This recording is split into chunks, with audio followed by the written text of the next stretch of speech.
Are you sure humanity's first city on another world has to be on Mars and not somewhere completely different that we barely talk about?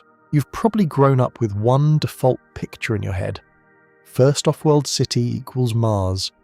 Red sky, dusty ground, domes on the horizon, people walking around in bulky suits. That picture is everywhere in movies and space agency animations and launch company ads. And there is a reason for that. Mars is close in space terms. It orbits the Sun at about 1.5 astronomical units, around 225 million kilometers away, roughly 140 million miles. With the kind of efficient transfer we already know how to plan, the classic Hohmann transfer, a trip from Earth to Mars takes around 8 to 9 months. Hard, but still within the range of human attention span, a single mission, not a lifetime. Mars also feels like a smaller version of Earth. Its diameter is about 6,779 kilometers, around 4,212 miles, roughly half of Earth's. Because it's smaller, its total surface area works out to be about the same as all the land on Earth put together. That's a lot of room. When people say colony on Mars, they're not talking about a tiny outpost forever. They see a whole second set of continents, waiting to be used. And it's solid ground, with gravity you can stand in, about 0.38 g. You look at photos from the rovers, and you see hills, rocks, sand, bluish sky at sunset.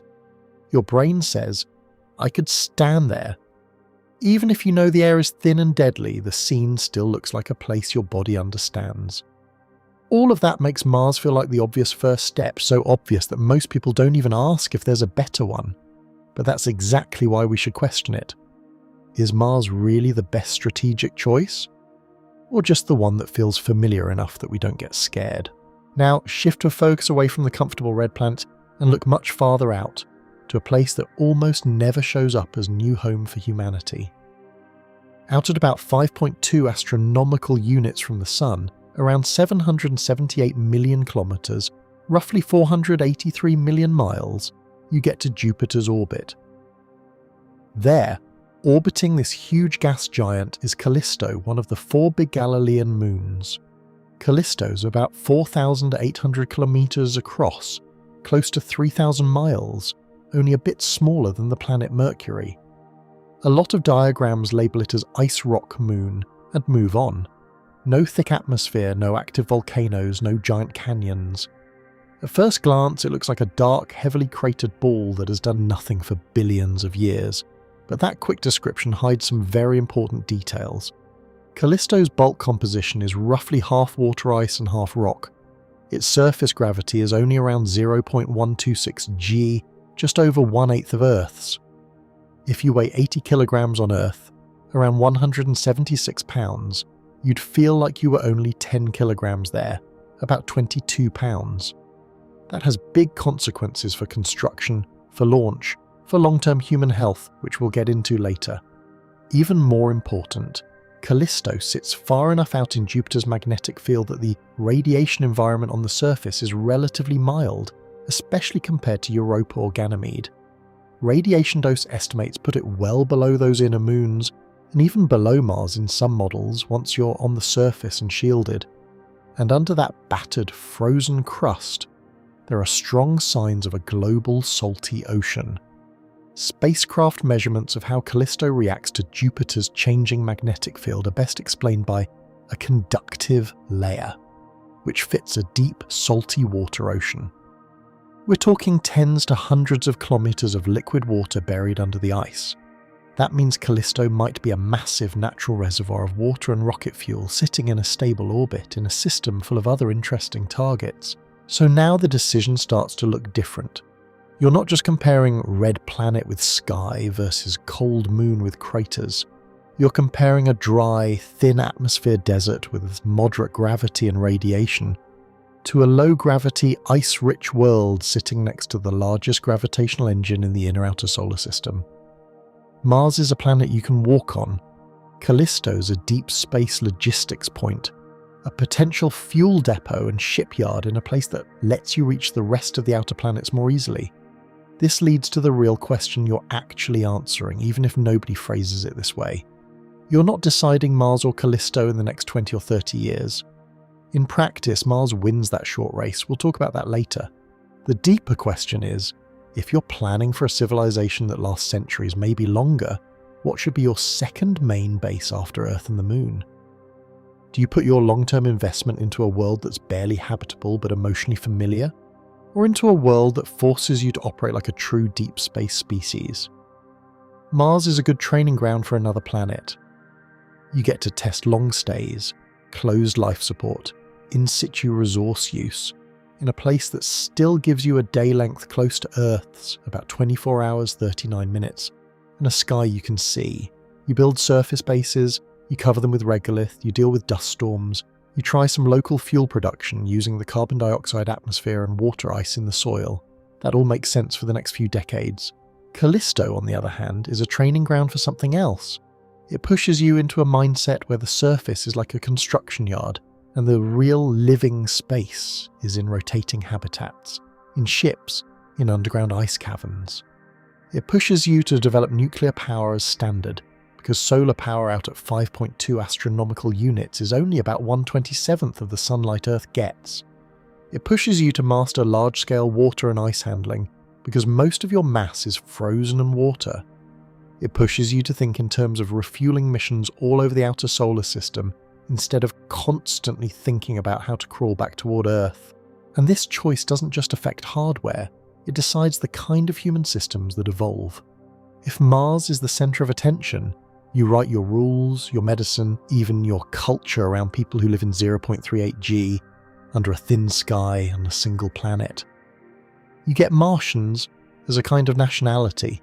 If Callisto becomes the big hub later, you write your systems around people who spend a lot of time in artificial gravity, who work in low gravity, who treat moons and stations as nodes in a larger network.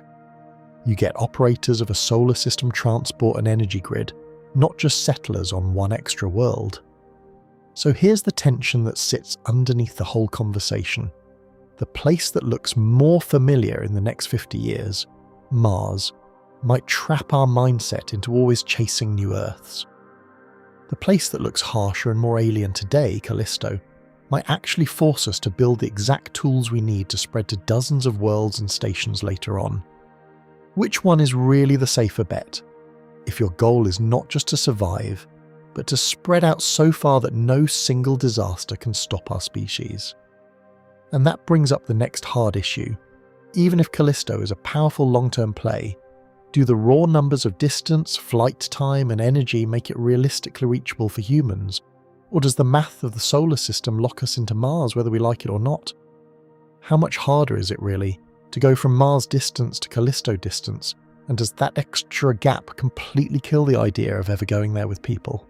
Start with the simple part, the layout. Earth sits at 1 astronomical unit from the Sun, about 150 million kilometers, around 93 million miles. Mars orbits at about 1.5 astronomical units, roughly 225 million kilometers out, about 140 million miles. That's still in the inner solar system, still in the same general zone as Earth. When you look at the orbits from above, Mars is just one ring further out, like a wider lane on the same track. Now look at Jupiter.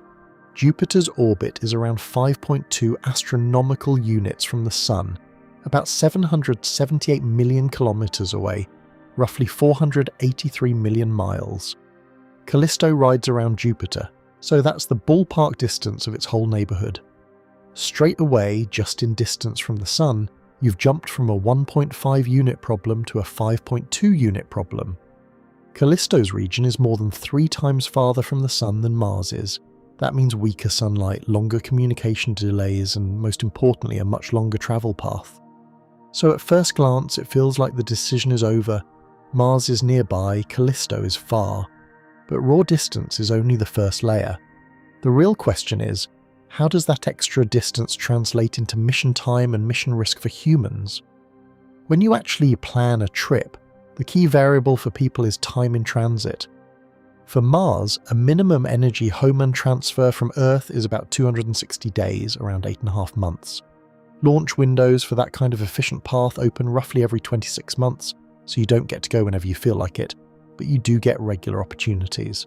Most crewed Mars mission designs are built around a pattern like this: about 9 months to get there, around 500 days on the surface while the planets line back up, then another 9 months home. That's roughly 2.5 years away from Earth. 2.5 years is a serious duration, but it's not insane. We already run people on the International Space Station for 6 to 12 months at a time. You stretch that with better shielding, better recycling and more space, and a Mars-class mission looks like a tough extension, not pure science fiction. You can reasonably design hardware that will survive a few years. You can stock spare parts, you can plan for a crew rotation. Now jump to Jupiter-class missions with current technology, using chemical rockets and gravity assists from planets. There, you're not talking about months, you're talking about years. Spacecraft like NASA's Juno took about 5 years to reach Jupiter. Depending on exact trajectory, 5 to 7 years of cruise is a realistic range for a Callisto mission, if you're using similar propulsion and clever planetary flybys. That's not just a bit longer, that's multiplying your trip by around 7 to 10 compared to the flight part of a Mars mission. For unmanned probes, that's fine. You launch, you tune, you track, you send commands. For humans, keeping a crew alive, healthy and sane for a 5 to 7 year one-way cruise is a completely different level of difficulty. Every system on the ship has to work for much longer, with far fewer chances for quick resupply. Radiation exposure from the deep space environment stacks up. Psychological stress stacks up. The number of things that can break during that long cruise and the number of repairs you need to be ready for both explode. So you end up with a harsh fact. Mars fits in a 3-year mission envelope with known, if difficult, life support tech. Callisto, with current propulsion, does not. For crewed flight, Callisto basically demands better engines and more robust long-term life support, just to make the trip something humans can tolerate. That sounds like a point against Callisto, and in the short term it absolutely is, but time isn't the only factor. The other big piece is energy, the changes in speed you have to pay for, what rocket scientists call delta V. Think of delta V as the total speed change budget you need to do a full mission, launch, course corrections, braking, landing, take off again. It's not just how fast you go, it's how much you have to speed up and slow down along the way. The deeper you are in a gravity well, the more delta V you need to climb out of it.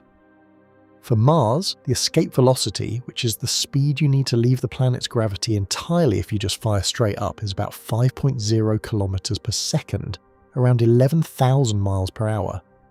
For Callisto, the escape velocity is only about 2.4 kilometers per second, around 5,400 miles per hour.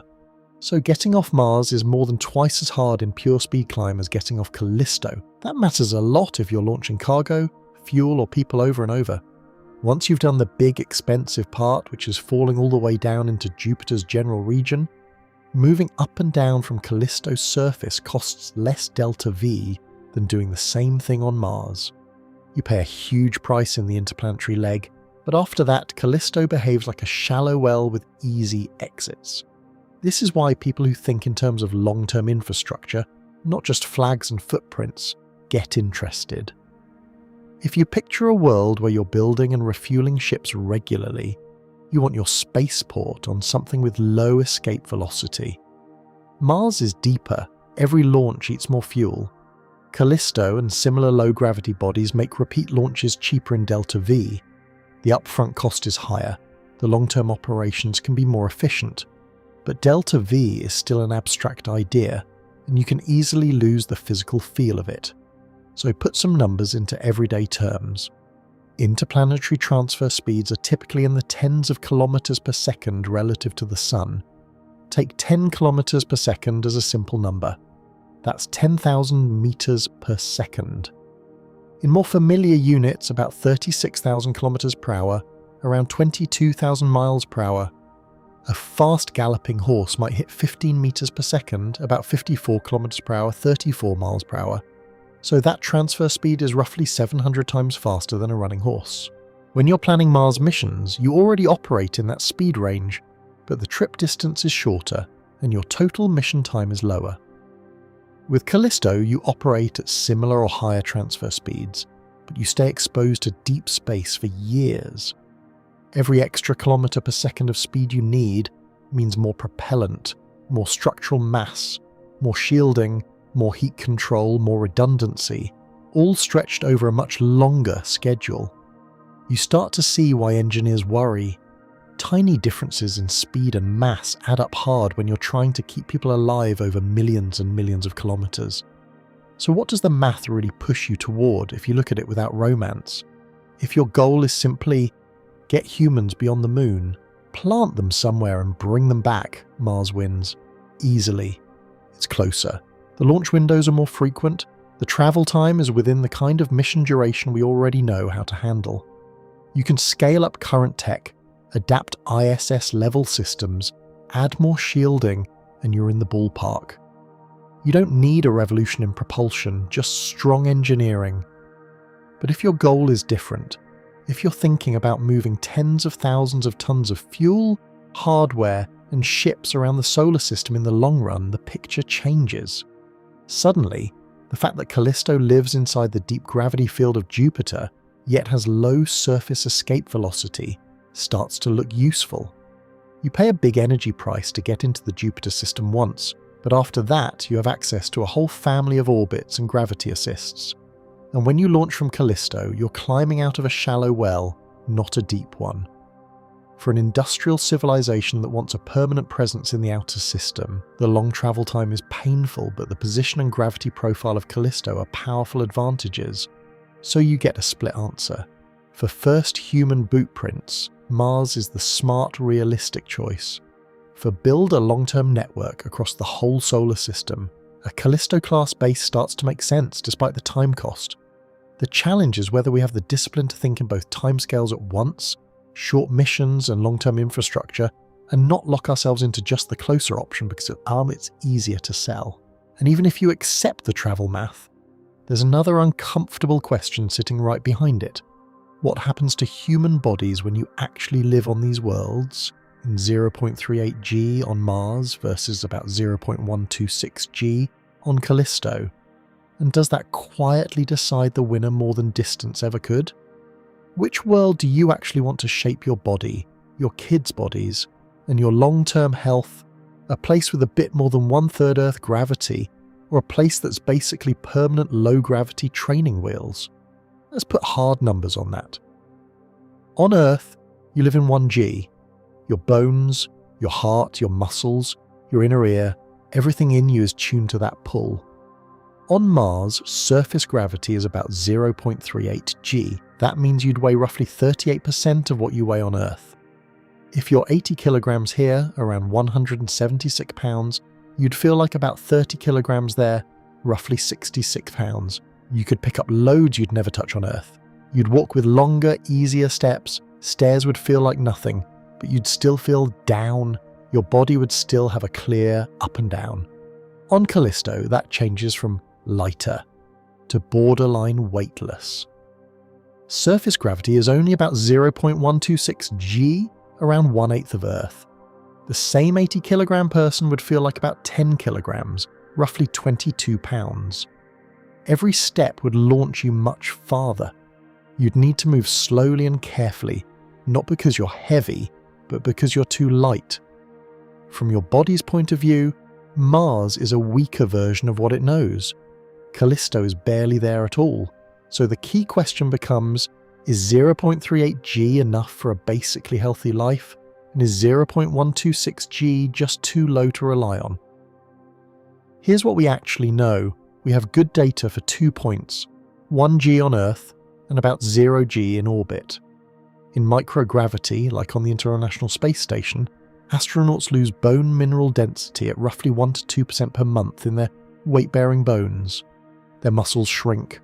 Body fluids shift toward the head, which affects eyes and pressure in the skull. Even with intense exercise, you still see measurable damage over long stays. We do not yet have long-term data for people living at 0.38 G, and we have basically no data for 0.126 G, so we have to reason from what we do know. Mars is at least in the same ballpark as Earth, just lower. There's a real chance that with strong daily exercise, smart nutrition, maybe some time spent in a spinning gravity gym at 1G, people could maintain reasonably healthy bones and muscles over years. That's not guaranteed, but it's plausible. Callisto is much closer to the zero-gravity side of the spectrum. At about 1/8 G, your skeleton never really has to work. Weight-bearing joints barely feel loaded. Even if you exercise, you're doing it in an environment where everything is easy to lift. Without artificial gravity, you're essentially asking your body to stay healthy in almost space forever. That's a big red flag. So you face a choice.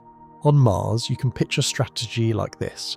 Live mostly on the surface in regular habitats, but build in serious workout time and maybe a rotating centrifuge module where people spend an hour or two a day experiencing 1G. You add medicine on top of that, regular scans, supplements, maybe advanced treatments if needed. You're trying to make surface life good enough using add-ons to patch the gravity gap. On Callisto, that approach stops being optional and becomes mandatory. You don't get to say, we'll just live in low gravity and hit the gym. For long-term health, you pretty much have to design your primary living spaces as rotating habitats that create artificial gravity through spin. That means big spinning structures with reliable bearings, active control to keep them stable, and safe connections to static tunnels and work areas in the ice. The surface in that picture is where you go to work in a suit in low gravity for limited shifts. Your home is the ring that spins. That sounds like a disadvantage at first. More moving parts, more engineering, more things to break. But it has a hidden benefit. It forces you to stop lying to yourself about low gravity maybe being okay. On Callisto, you treat the 0.126 G as a convenience for construction and transport, not as your baseline living environment. You accept that healthy humans need close to 1G for big chunks of their day, and you build your whole settlement around that requirement. That's a more honest design, even if it's harder. Now zoom out and think about what that does over generations. On Mars, kids would grow up in 0.38 G. They'd run, they'd jump, they'd probably play low-gravity sports that look wild compared to Earth, but the motions would still be recognizable. Their bodies would adapt. Maybe they'd have slightly different bone structures. Maybe they'd be taller on average. Maybe they'd have issues coming back to Earth, but day to day, they're still walking humans on a planet. On Callisto, if you're serious about health, you're not raising kids full-time in that 0.126 G.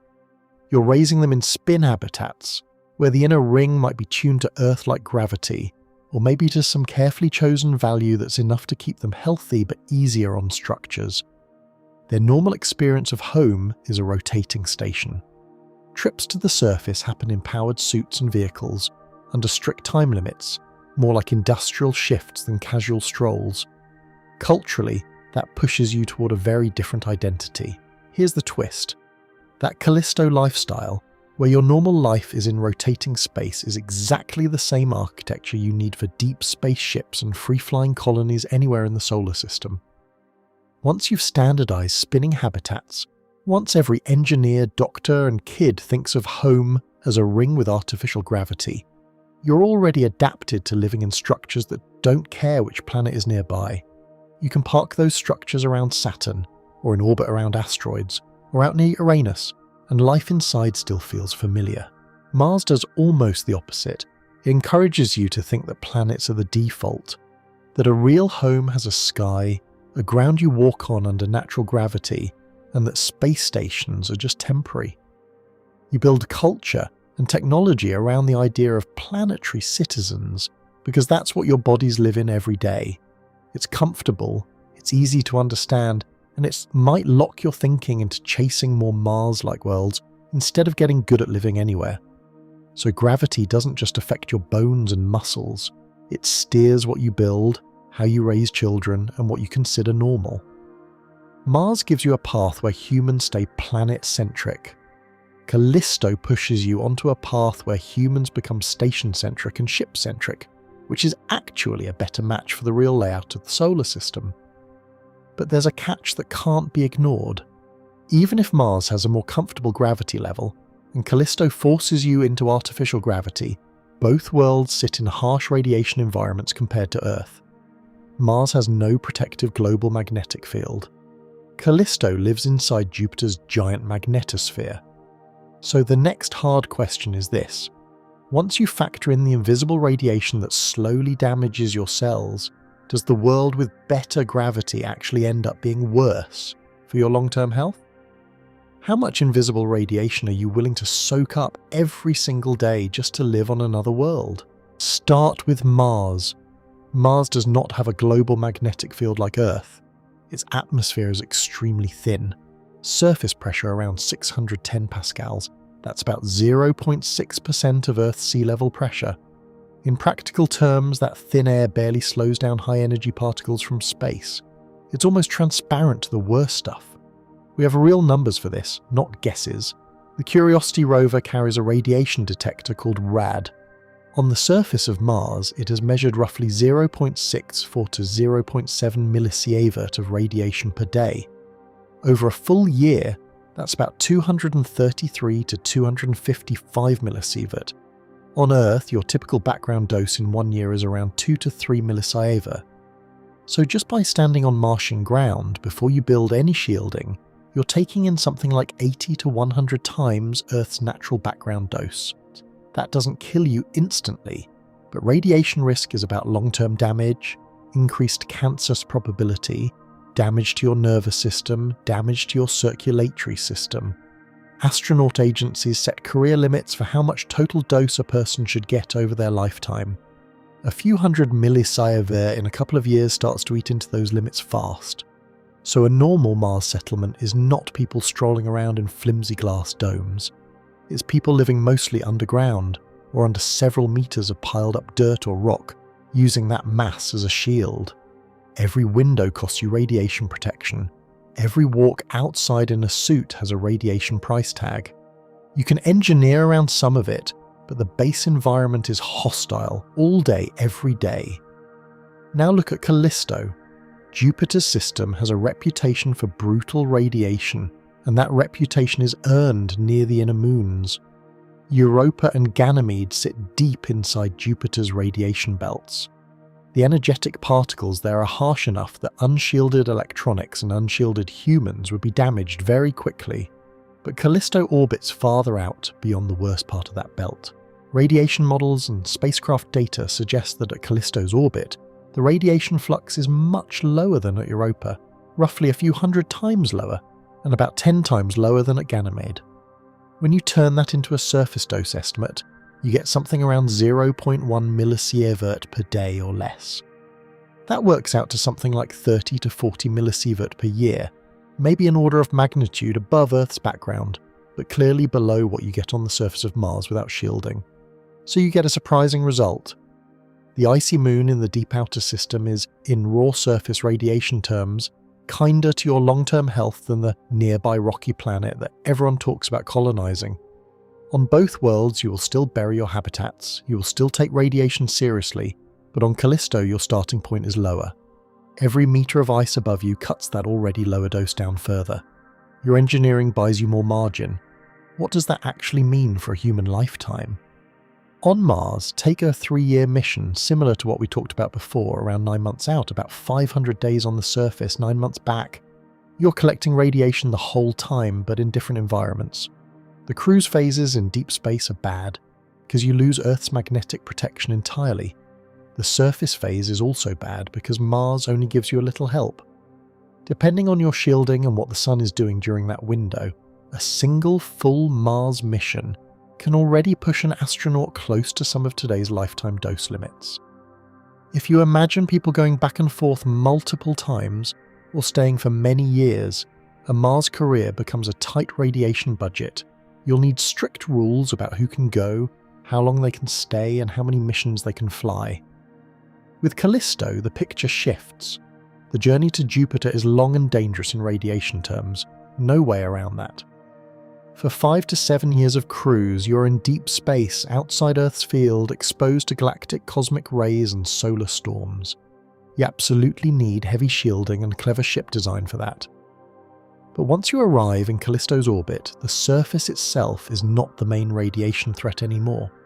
Your base environment, after a reasonable amount of ice or regolith shielding, is actually quite gentle compared to Mars.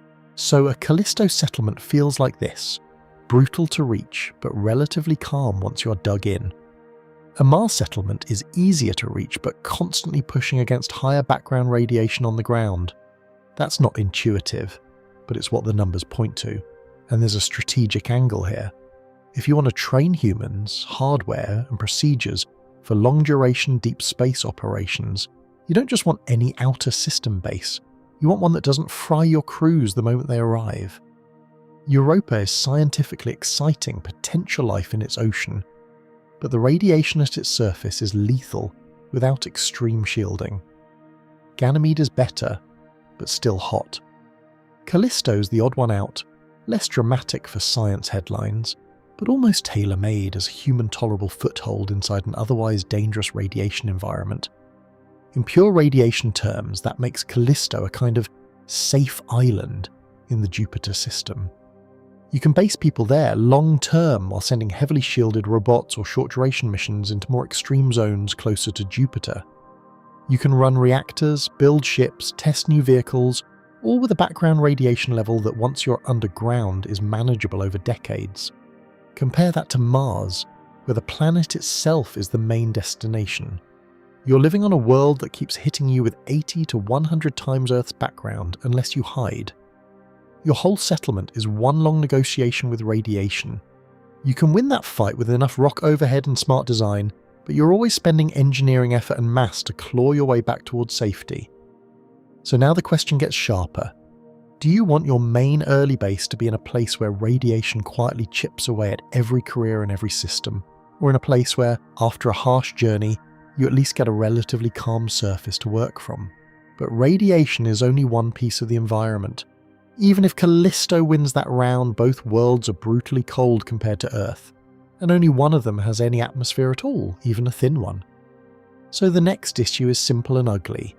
Is it actually easier to live under a thin, dusty, useless atmosphere like Mars? Or in the hard vacuum and deep freeze of Callisto where weather basically doesn't exist? Which kind of hostile world is actually easier to tame? A cold planet with thin, angry air and dust storms, or a frozen moon with almost no air at all? Take Mars first.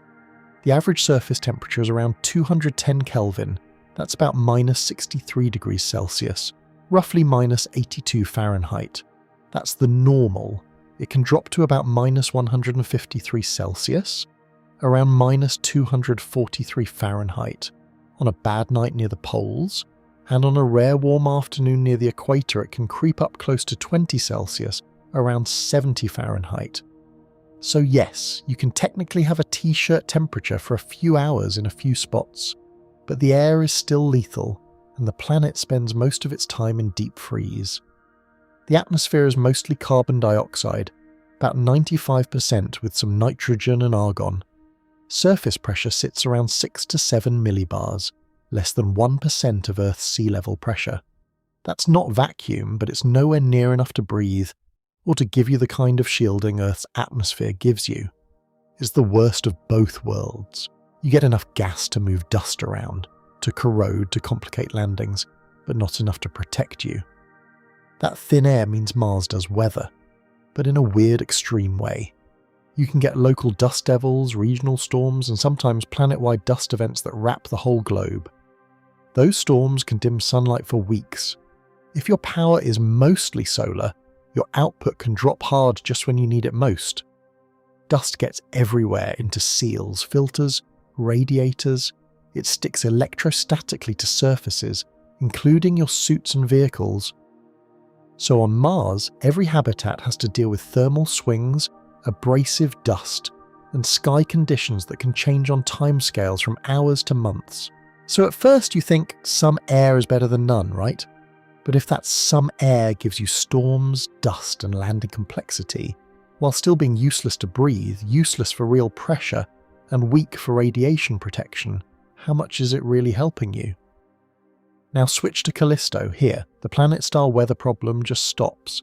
Surface temperatures range roughly from about 80 Kelvin up to around 165 Kelvin, so about minus 190 to minus 110 Celsius, roughly minus 310 to minus 166 Fahrenheit.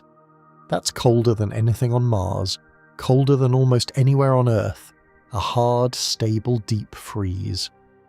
The atmosphere effectively does not exist in everyday terms.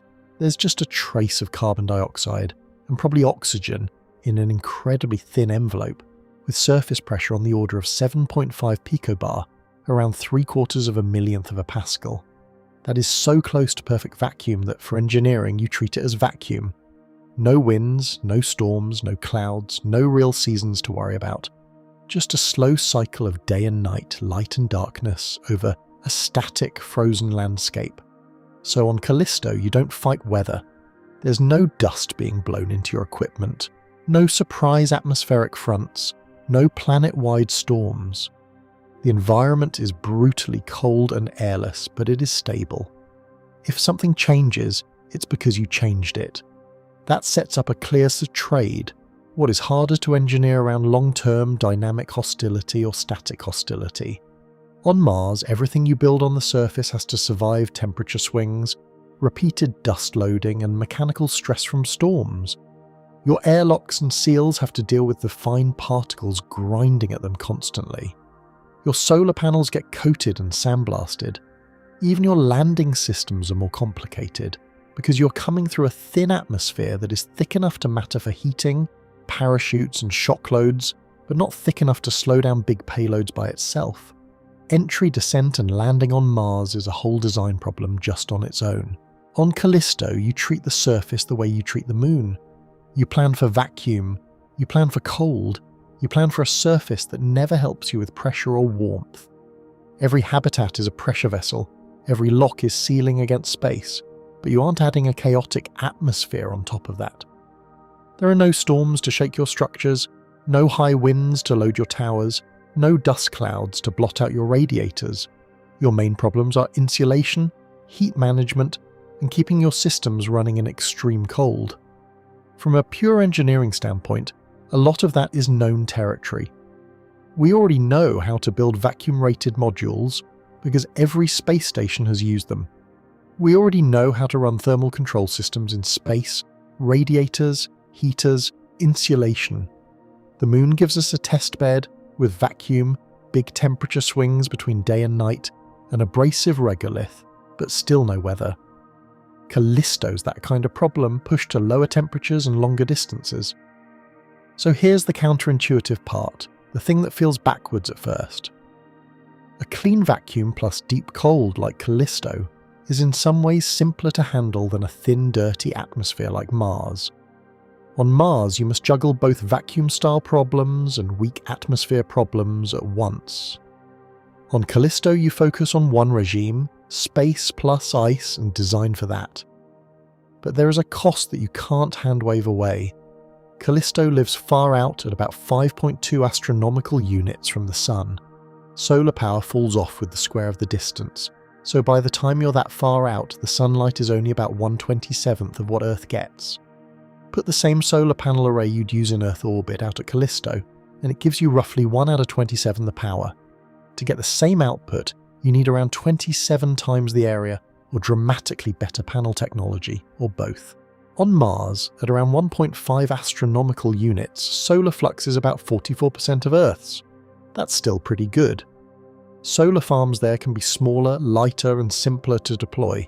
You still need to deal with dust and storms, but at least the raw sunlight is usable. You can realistically power a lot of your early infrastructure with solar plus some nuclear backup. On Callisto, the calculation changes. You can still use solar for niche roles, but it stops being your main power source as soon as you want serious industry. Large habitats, mining operations, fuel production from all that ice, heavy manufacturing, all of that practically forces you toward nuclear. Either fission or, later, fusion. You land compact reactors, you bury them or shield them with ice, and you run high-power systems day and night independent of the weak sun. That sounds like a disadvantage because nuclear is technically demanding. But there's a strategic flip side. If you commit to Callisto, you're forced to get very good at reliable nuclear power in space. Once you've done that, you have exactly the power technology you need to run bases almost anywhere, from Saturn's moons to the Kuiper Belt, Callisto pushes you into a high-energy, high-power civilization model. Mars lets you coast a little longer on improved versions of what we already do close to Earth. So ask yourself this: would you rather fight dust, storms and thin air forever to keep solar viable on a nearby planet, or bite the bullet, accept that you're in the dark and skip straight to a nuclear-powered, vacuum-native way of living on an outer moon? And even if you solve all of that, build tight shells against vacuum or thin air, nail your power systems and your heating, you still have to deal with what you're actually standing on, the stuff under your boots. Mars is basalt and toxic dust. Callisto's ancient ice and rock hammered by impacts for billions of years. The next question is simple and brutal: which surface really works better for your machines and your minds? A dusty desert world, or a cratered ice rock shell sitting on top of possible oceans? Which kind of ground do you actually want under your boots and your machines? Toxic dust that gets into everything, or frozen cratered ice that fights you with every step? Start with Mars. Mars is a basaltic rock world, basically giant dried lava plains and older crust, ground down into fine regolith. The dust is extremely fine, particles on the scale of micrometers, way smaller than normal sand grains. That stuff doesn't just sit there, it floats, it clings, it sneaks into every gap. On Earth, dust that fine is already a health problem. On Mars, it's worse, because that dust likely contains perchlorates, highly reactive chlorine compounds. Those are bad for human tissue, bad for lungs, bad for thyroid function, and they are not friendly to many materials either. So day to day, even though Mars has beautiful features like massive volcanoes and huge canyons, what you actually live with is a reddish desert of loose regolith, sand and dust. Your habitat filters are constantly chewing through fine particles. Your airlocks are constantly trying to keep that dust of your breathing space. Every time someone comes back in from the surface EVA, they bring a layer of clingy, potentially toxic powder on their suit. If that gets into the cabin, it's not just a cleaning issue, it's a health risk. For machines, it's the same story. Dust gets into bearings, joints, connectors. It erodes moving parts. It settles on radiators and solar panels, cutting performance. It scratches optical surfaces, cameras, visors. And because Mars has some atmosphere, that dust doesn't just sit there, it gets blown around. It can be lifted by small whirlwinds or by large storms and dropped somewhere else. Over years, that turns a bit dusty into a constant design constraint for every rover, crane and robot you deploy. So if Mars is a dusty headache, you might hope Callisto gives you a smoother, more solid platform. It doesn't. It just gives you a different kind of harsh. Callisto's surface is one of the oldest and most heavily cratered in the entire solar system. When scientists say crater saturation, they mean there are so many craters that new impacts mostly erase old ones instead of creating fresh, clean marks. That's Callisto.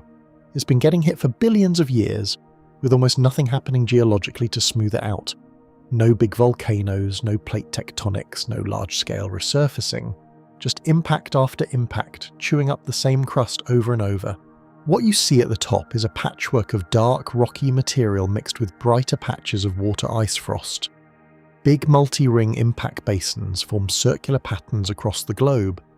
The crust you're looking at is thought to be something like 80 to 150 kilometers thick, sitting over deeper ice and possibly a liquid ocean layer.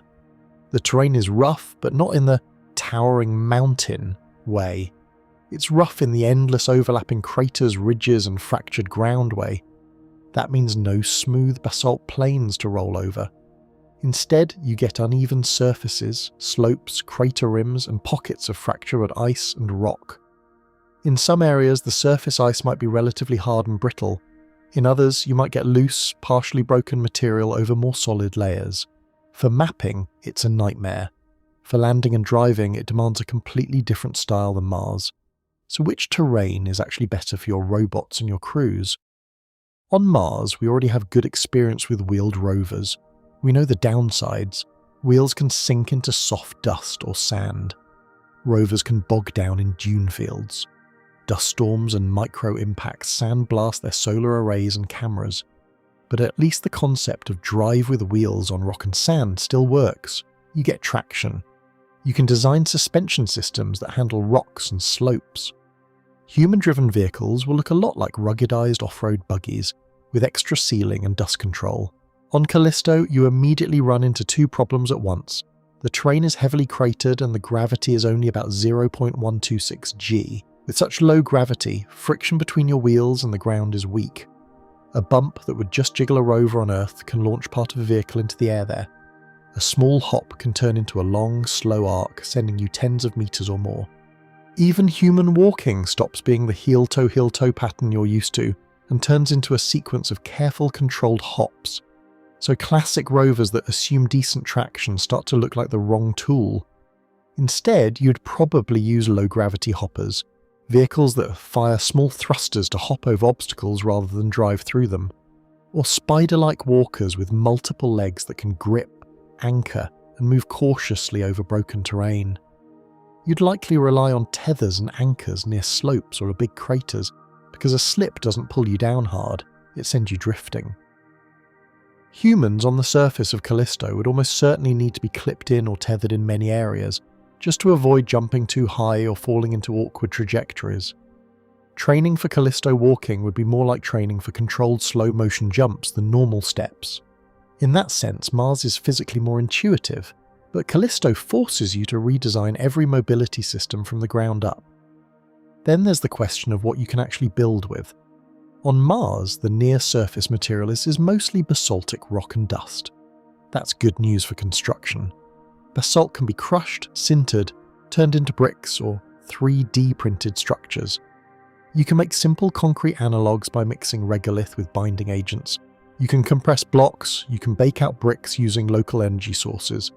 Deeper down, you probably have ice deposits and hydrated minerals that you can mine for water. That means local building material for walls and radiation shielding, plus some water and gases for life support. So a Mars base can, over time, grow thicker walls, bigger tunnels, and heavier roofs using stuff you mine nearby.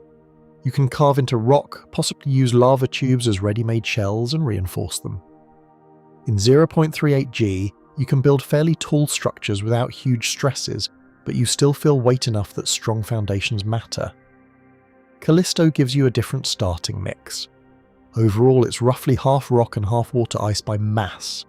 When you drill down, most of what you pull up will be icy material mixed with rocky grains. You can heat that mix, separate out liquid water, then separate hydrogen and oxygen from the water using power. The leftover silicates and rock fragments can be used as aggregate for construction or sintered into blocks. So every borehole is both a water tap and a source of building material. Low gravity changes the construction game. In 0.126 g, heavy roofs don't push down very hard.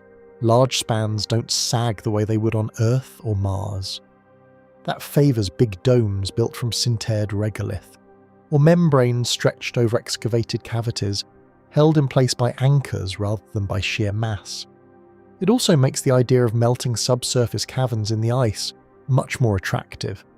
You could inject heat, carve out a chamber under the surface, let it refreeze into a thick shell, and then reinforce it.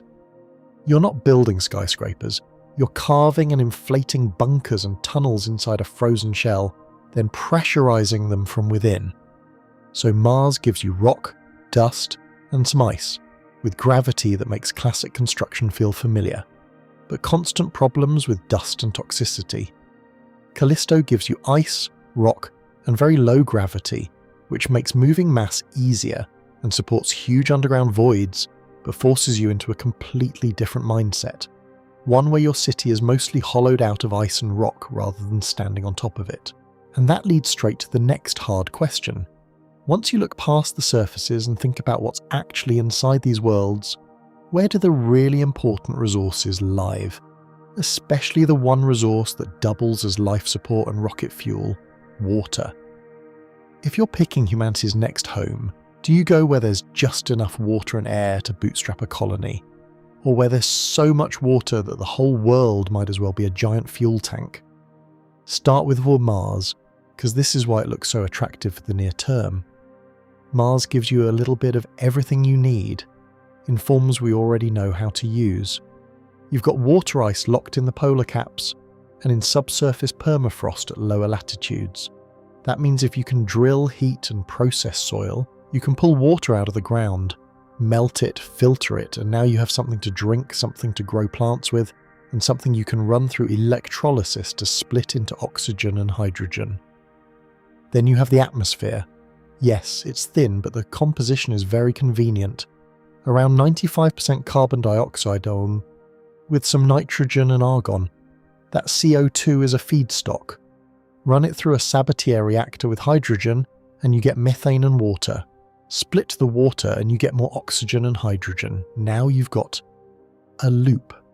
You can make methane and liquid oxygen, a rocket fuel pair that engines like the ones being developed right now already use. You can also strip oxygen out for breathing. Third piece, the regolith. Martian soil is rich in silicates, iron oxides and some useful metals. It's not a perfect ore body, but it's workable. You can bake out oxygen from oxides, you can smelt metals with enough energy, you can compress or sinter regolith into bricks or to structural blocks, maybe 3D print walls and shelters layer by layer. So with just those three local resources, ice, CO2 and rock, you can, in principle, build a closed loop, fuel, air, water and building material without hauling everything from Earth. That's huge for a first-generation colony. It means your early missions can focus on landing people and machines, and then scaling up local production. You produce fuel for the return trip, you thicken your walls using local dirt, you reduce the insane cost of lifting every kilogram from Earth. Mars, in resource terms, is good enough in almost every category you care about when you're starting out. So if Mars is good enough, why even look at Callisto? Because once you stop thinking like a single base and start thinking like a whole solar system network, raw quantity starts to matter more than convenience.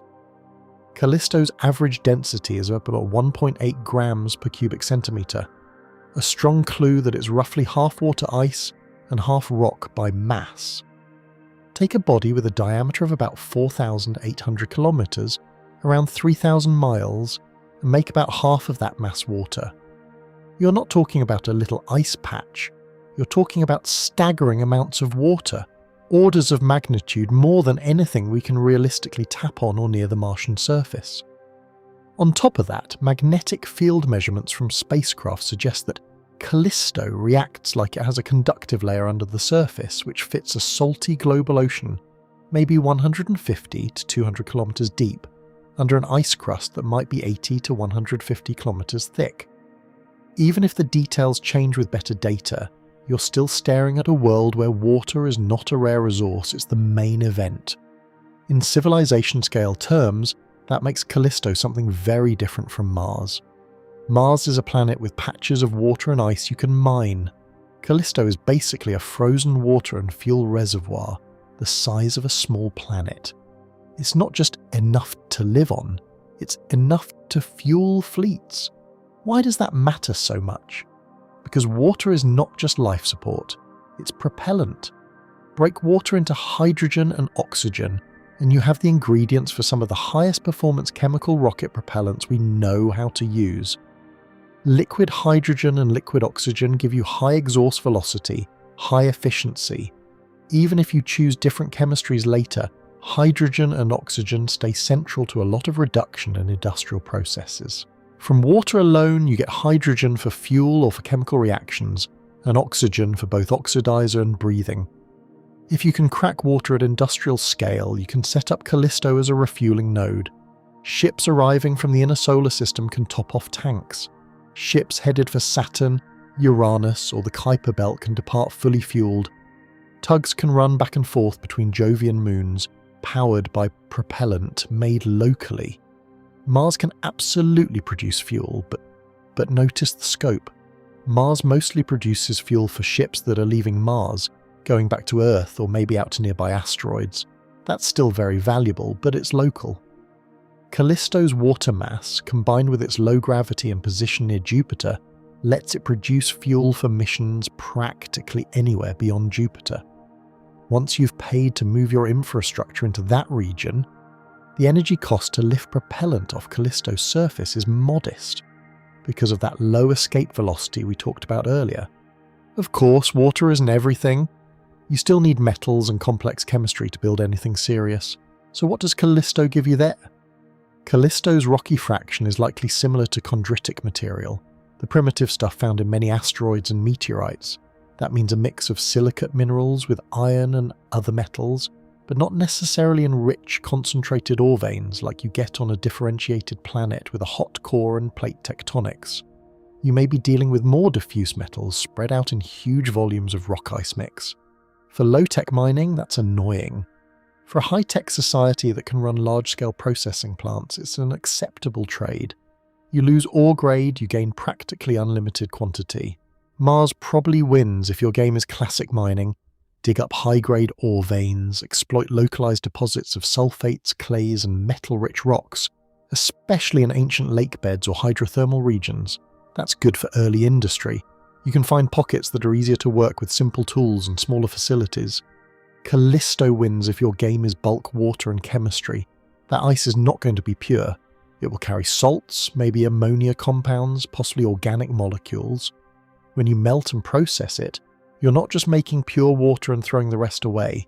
You're in a position to run serious chemical industry, extract salts, isolate useful ions, run large electrochemical processes. In a way, the dirty ice is a chemical feedstock bank. So Mars looks like the right call if you're planning a frontier town that wants to grow into a self-sufficient planet. Mining local rocks, tapping local ice, baking just enough fuel and materials to keep itself going and ship out some products. Callisto looks like the right call if you're planning a logistics and fuel hub that sits inside a huge gravity network, feeding and supporting missions throughout the outer solar system. And there's one more layer to this resource story that changes the stakes again. Water doesn't just mean fuel and chemistry, it also means the possibility of life. Mars may hold fossils of ancient rivers and seas. Callisto may hide an active ocean right now, sealed under ice. So the next question is not just where is the fuel, it's where is the biology, and how much are you willing to disturb it to build a civilization on top? How do you pick a home in a solar system where some of the most promising places for life are also the worst places to build a city? Start with Callisto's big mystery. This doesn't come from a pretty picture, it comes from measurements. When the Galileo spacecraft flew past the Jupiter system, it measured changes in the local magnetic field. Callisto didn't behave like a simple solid rock or ice ball. Instead, it behaved like something with an electrically conductive layer under the surface. The simplest explanation for that is a subsurface salty ocean. The numbers are serious. Models suggest a liquid layer at least 10 kilometers thick, buried under something like 80 to 150 kilometers of ice and rock crust. And if you count the whole water and ice region, you might be talking about 250 to 300 kilometers of water-rich material.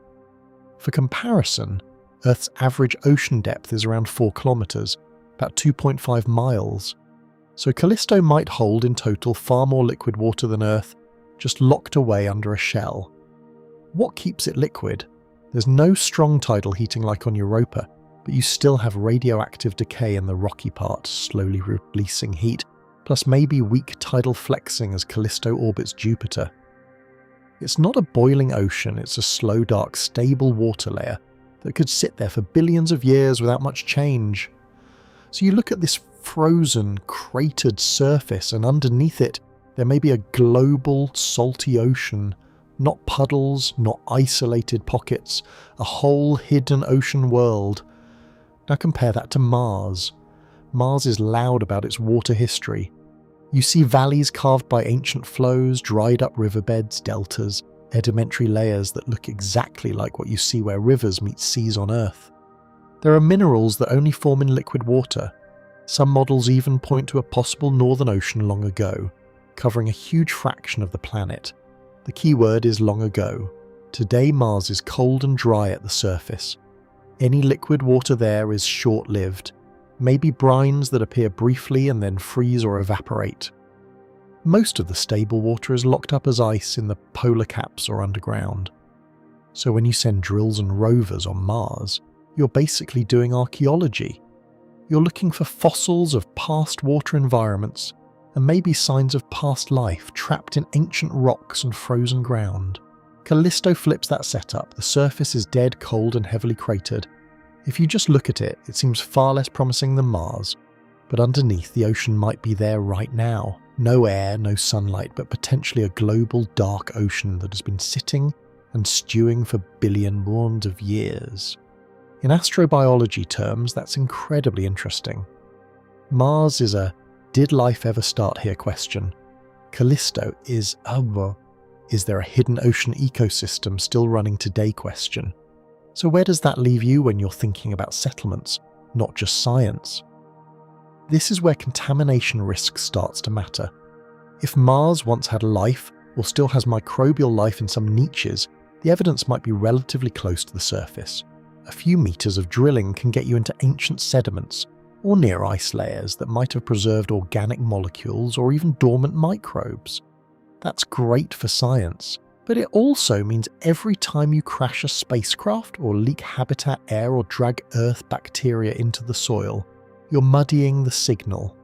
Later missions trying to detect native Martian life, or its chemical fingerprints, will have to sort out what came from Mars itself and what came from us.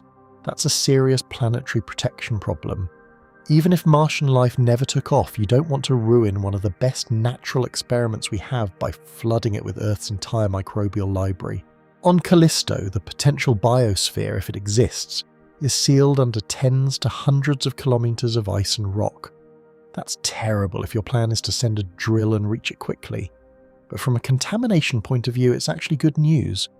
Any surface base, any spilled microbes, any crashed vehicles are overwhelmingly likely to stay on the surface. They don't magically teleport through 100 kilometers of ice. So for settlement, that deep ice layer acts like a firewall. You can build cities, mines, reactors, and shipyards on top, and your chances of accidentally infecting a hidden ocean biosphere are tiny. If someone wants to go poke the ocean directly, they'll have to do it with dedicated, heavily sterilized probes, and it will be obvious when and how we pierce that boundary. Callisto is more forgiving for live-on-the-surface activity, less forgiving for easy science access. This sets up a tension.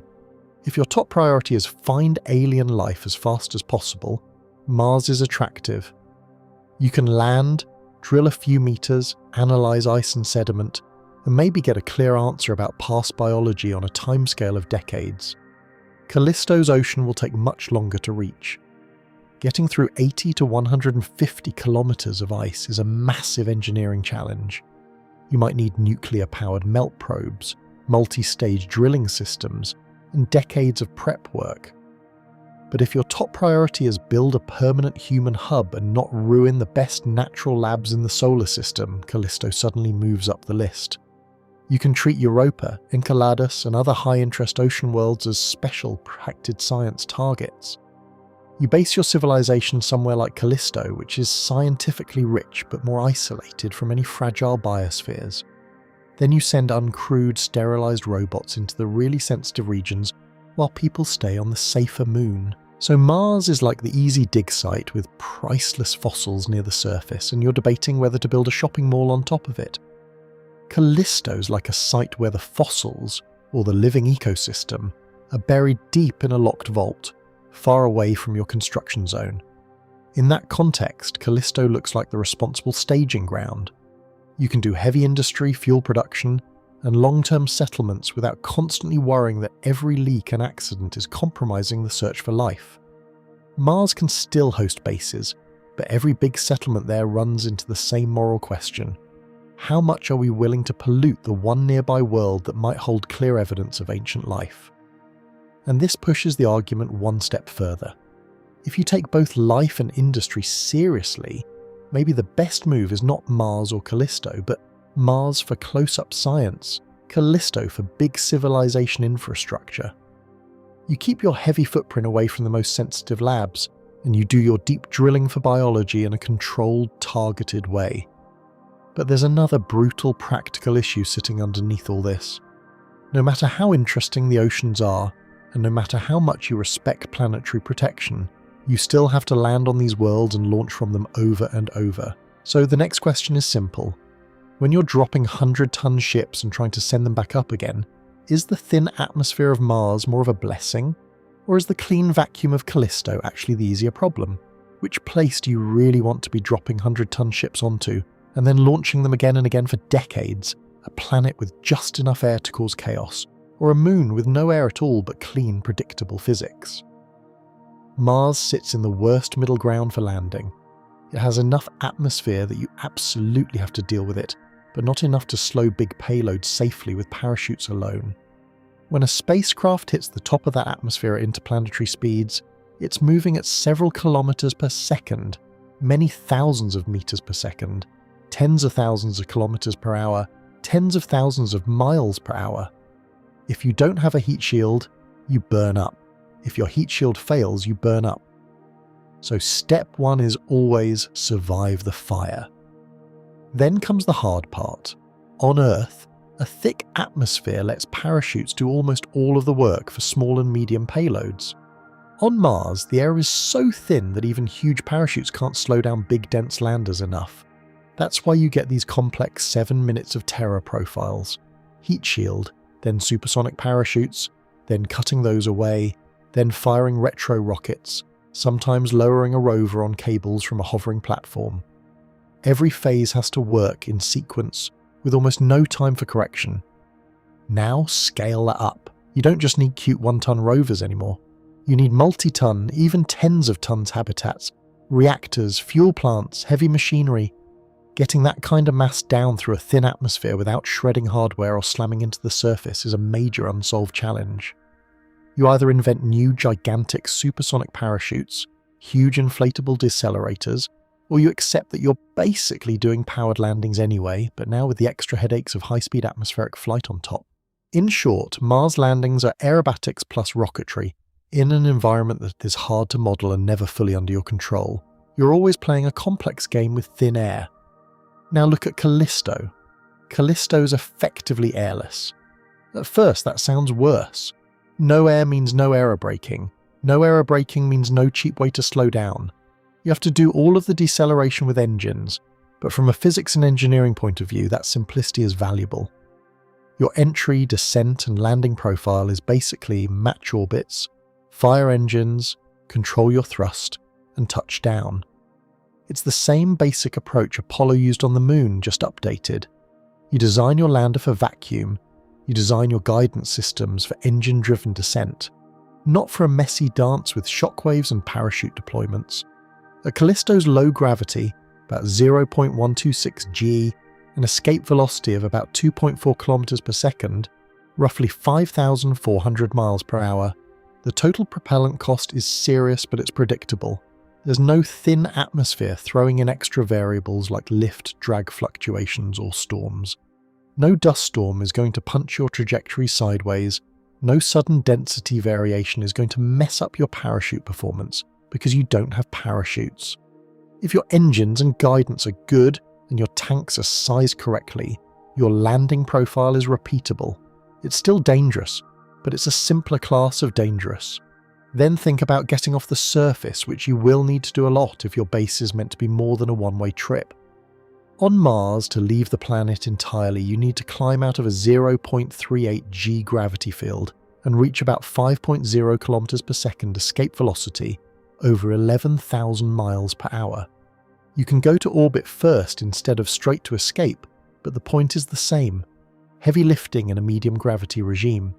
That demands thick landing pads to handle thrust loads, powerful engines, big propellant tanks, and very careful control of dust kicked up during launch and landing. You basically need miniaturized versions of Earth-class rockets running in a dusty, low-pressure environment. On Callisto, you start from much lower gravity and a lower escape speed. That 2.4 kilometers per second target is less than half of Mars's. In 0.126 g, structures and vehicles don't weigh much. A chemical shuttle, a nuclear thermal stage, or an ion tug hauling cargo can all take advantage of that shallower gravity well. You still spend energy, but you get more tonnage per unit of propellant when lifting off Callisto than you do from Mars. That difference matters when you imagine not just one mission, but a whole high-traffic network. You want tankers going up and down all the time, lifting fuel, water, and parts to orbit around Jupiter. From there, other ships take that cargo deeper into the system or outward towards Saturn and beyond. In that scenario, Callisto starts to look like a natural low-gravity pit stop where shuttles bounce up and down cheaply compared to the heavy climb off Mars. And you don't literally need a classic space elevator cable to get some of those benefits. Low gravity plus low escape velocity makes all kinds of infrastructure more realistic. Rotating skyhooks, reusable landers, slow but steady cargo climbers. Your energy cost per trip is low enough that high throughput becomes feasible. Mars, with its deeper gravity well, makes each up and down cycle more expensive. Now, step back and look at complexity. Every extra subsystem you add to a landing sequence is another way to die. Parachutes can fail to deploy. Heat shields can crack. Supersonic retropropulsion can misbehave in thin air. Guidance software can misjudge atmospheric density. Mars landings stack many of these risks on top of each other because the environment forces you to use both aerodynamics and engines. Callisto, and airless bodies like it, strip all of that down. You need engines, guidance and tanks. You need good attitude control. You absolutely need robust software and hardware. But the number of fundamentally different failure modes is smaller. If you're trying to design a transportation standard that works on the Moon, on asteroids, on Phobos and Deimos, and on Callisto, powered landings without atmosphere are the common denominator.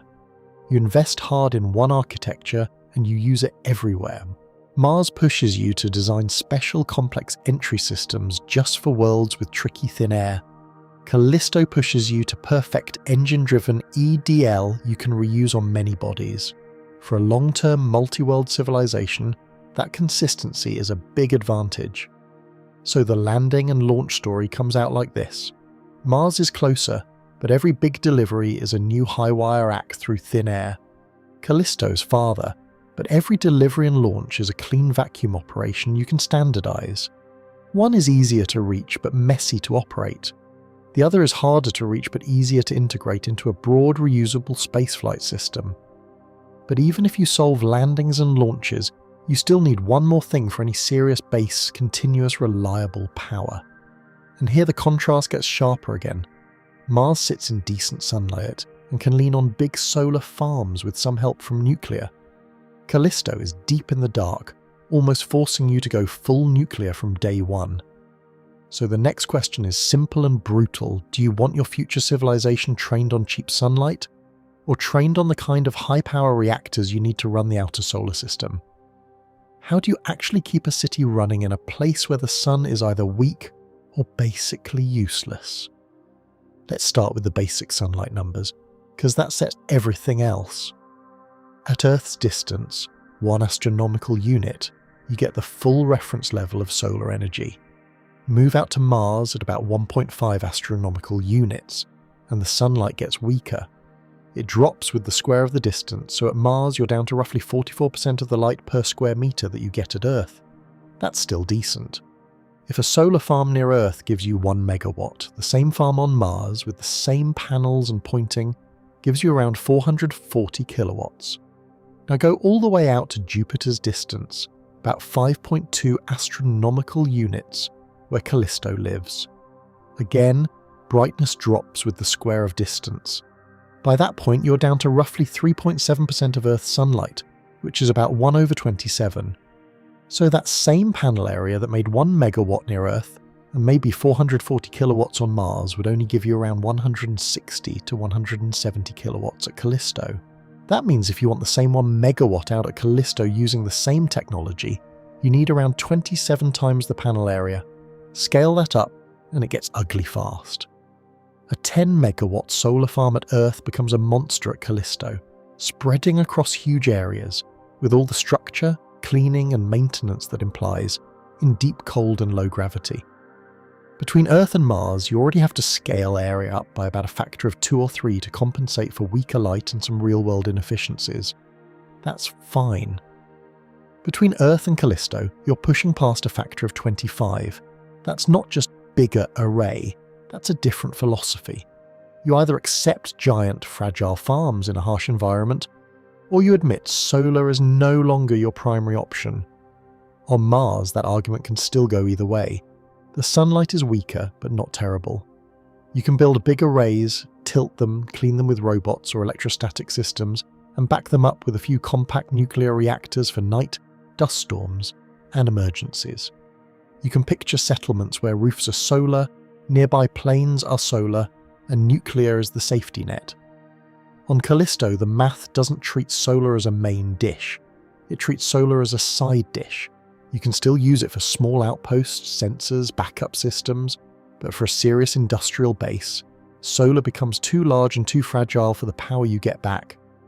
You'd burn more effort deploying and maintaining those panels than just shipping in compact reactors. So nuclear goes from nice to have to non-negotiable.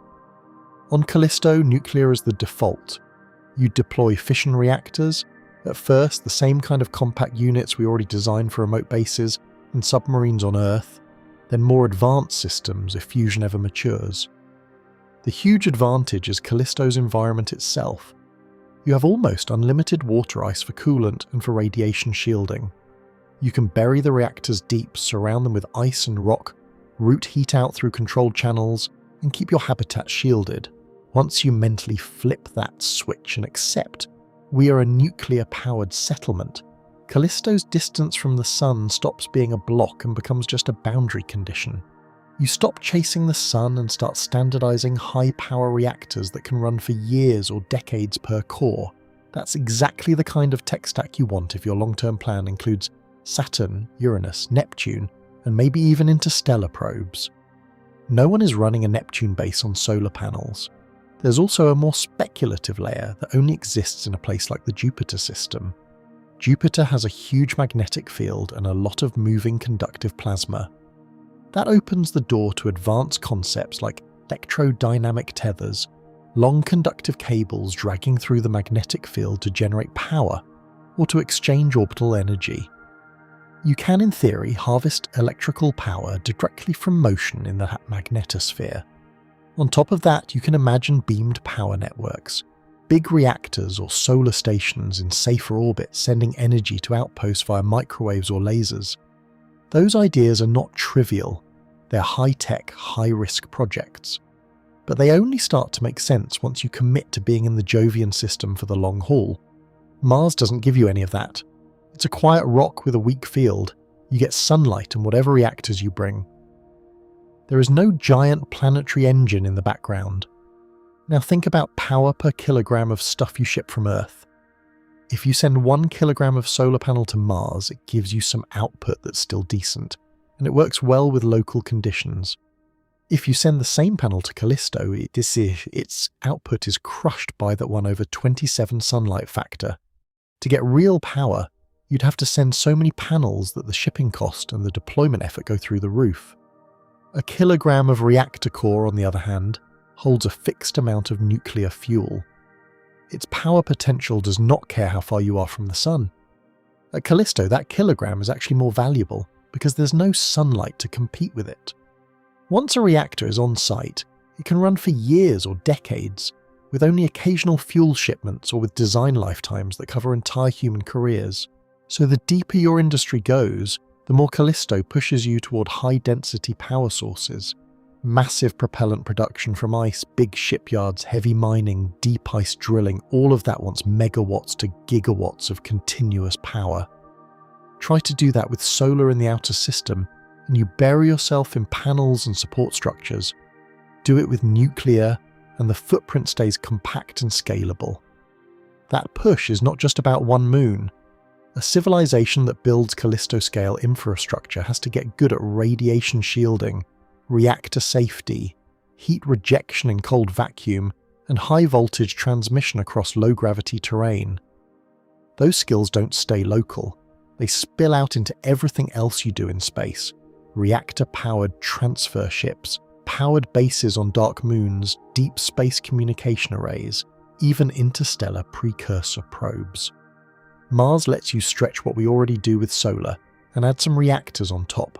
Callisto forces you to jump straight into serious standardized nuclear power as the baseline. One path is an extension of today. The other path is a hard push into the kind of energy systems you need for a truly spacefaring civilization that doesn't hug the sun. But power isn't the end of the story. Once you have reactors humming and ice being cracked into fuel, you still need to decide how people actually live in these places day to day. Do they walk on the surface under a red sky? Or do they spend most of their lives inside spinning rings buried in ice, only visiting the surface as a work site? How different does everyday life actually feel on Mars versus Callisto, once you're not just visiting, but raising families and running whole industries there? On Mars, the picture is fairly clear. You build pressurized modules on the surface or slightly buried into it, then you pile regolith over them as a radiation shield. Instead of simple airlocks, you have dust locks, because half the battle is stopping that fine, lauret-laden dust from getting inside. People walk into a chamber, the outside door seals, air jets and brushes knock off dust, filters scrub the air, and only then does the inner door open. Your main habitat might start as linked cylinders or domes, then slowly expand outward and downward. Over time, you'd likely move serious population into underground spaces, especially lava tubes, because they give you meters of natural rock overhead for free. An entire lava tube city on Mars is just a matter of excavation, sealing and infrastructure. Streets become pressurized corridors. Outside becomes a controlled cavern park with artificial lighting and controlled air. The day length on Mars is a big deal for mental health. A sol is about 24 hours, 39 minutes. Your body barely notices the difference from a 24-hour day. Your clocks, work shifts and sleep cycles can stay basically Earth-like. That means you don't have to fight your own circadian rhythm every single day. Lights can track a normal pattern. Morning and night still feel like what you grew up with. Greenhouses on Mars can use filtered sunlight, at least part of the time. The sun is weaker, but still strong enough to drive photosynthesis if you give plants a stable environment. You build glass or plastic roofs with UV filters and radiation shielding, and let in visible light. When dust storms hit, you switch to LEDs and powered grow lights, drawing energy from batteries, reactors, or stored gas. Day to day, you see a real sky when you go outside in a suit, you see a real horizon through cameras or from hardened viewing ports, and you live with a 24-ish hour rhythm that feels familiar. Now look at Callisto. Daily life there starts with a very different assumption. The surface is not your living room. You likely start by landing on the surface, drilling or melting shafts straight down into the ice. You then drop pressure modules into those shafts, line them, seal them, and use the ice itself as your outer radiation shield and insulation. Over time, you carve out horizontal tunnels and caverns at depth, turning the crust into a honeycomb of pressurized spaces. Sunlight is so weak at Callisto's orbit that it stops being your main lighting source. You run everything on artificial lighting from day one. Habitats, work areas, farms, all of it is lit by LEDs and other lamps powered by your reactors. You tune the color and intensity to simulate Earth-like days, or whatever schedule you decide is healthiest. The surface above you is just meters of frozen water, rock fragments and craters. You could spend months without seeing the actual sky and not lose any functionality at all. For long-term health, you can't rely on Callisto's 0.126 G. Living there full-time without artificial gravity would slowly destroy bones and muscles.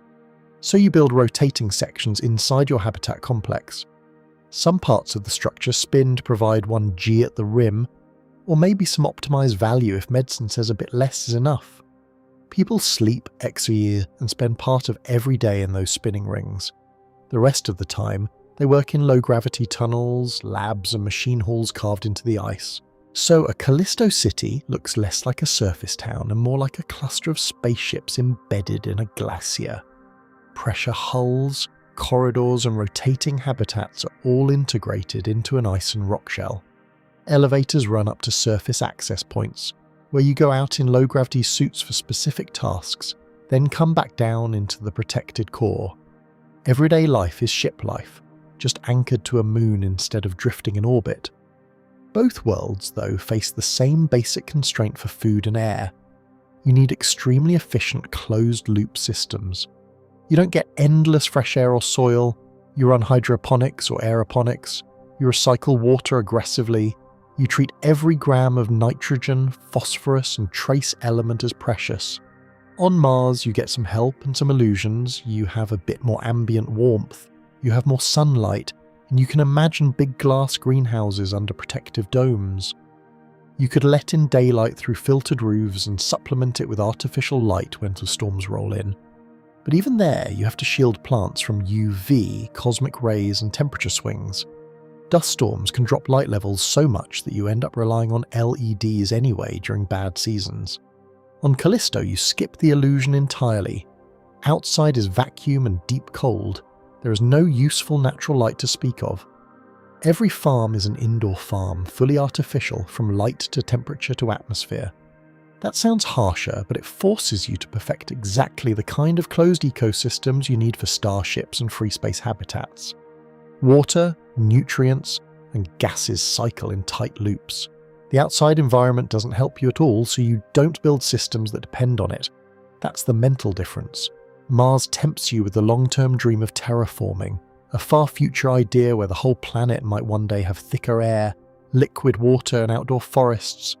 Realistically, that's centuries or millennia away if it's possible at all. But the dream is there, and it shapes how people think about Mars bases today. You get slogans like, "We'll make it blue again," and that can shift focus towards short-term surface fixes, not deep, robust life support loops.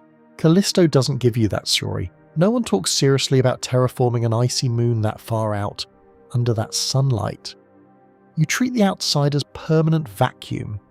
You accept that humans there will always live inside machines.